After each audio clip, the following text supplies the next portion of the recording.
नमस्कार सभी को। आज मैं वट सावित्री कथा लेके आई हूँ जो 6 जून 24 को है। अमावस्या के दिन ही होता है और ये सुहागन औरत के लिए बहुत बड़ा पर्व माना जाता है। पति के लिए किया जाता है ये व्रत, सदा सुहागन रहने के लिए।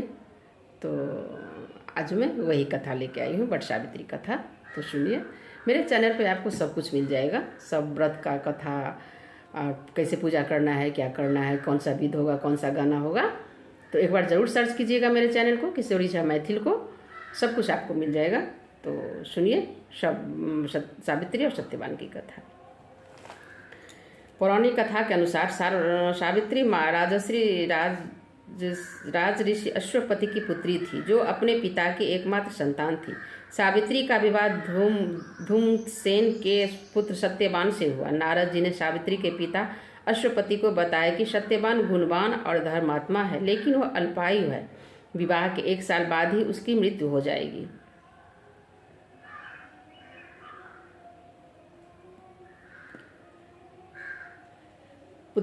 पिता ने पुत्री को बहुत समझाया, लेकिन सावित्री नहीं मानी। वो बोली कि नहीं, यही मेरे पति हैं, मैं इनके साथ ही रहूंगी। पिता ने सावित्री को काफ़ी समझाया, लेकिन वह नहीं मानी। उन्होंने कहा कि सत्यवान ही उनके पति है, वह दूसरा विवाह नहीं कर सकती। सत्यवान अपने माता पिता के साथ वन में रहते थे, सावित्री भी उनके साथ रहने लगी। नारद जी ने सत्यवान की मृत्यु का जो समय बताया था, उससे पूर्व समय में सावित्री उपवास करने लगी।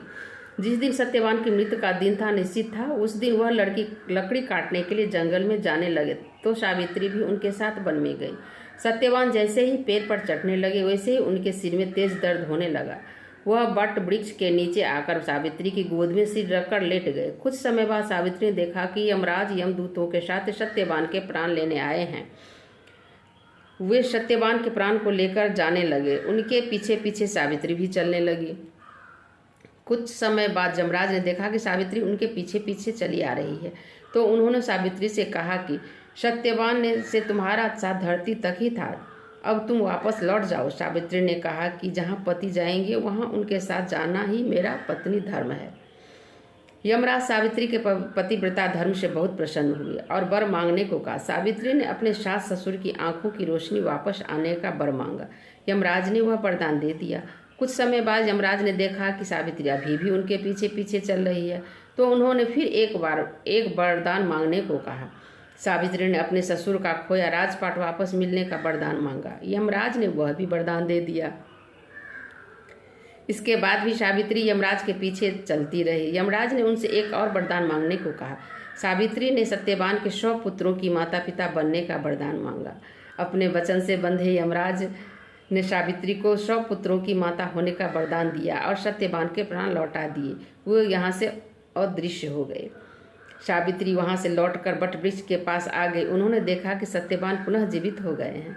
उनको यमराज ने जीवन दान दे दिया है। सावित्री के व्रत और पतिव्रता धर्म से सत्यवान को दोबारा जीवन मिल गया और उनके ससुर को खोया राजपाट भी मिल गया। वे पहले की तरह देखने भी लगे।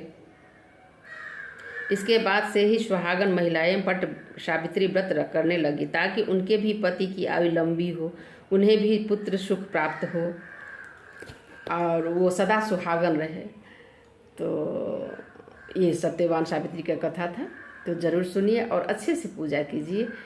और बहुत बड़ा पर्व होता है सुहागन औरतों के लिए। तो चलिए, वीडियो देखने के लिए नमस्कार, धन्यवाद।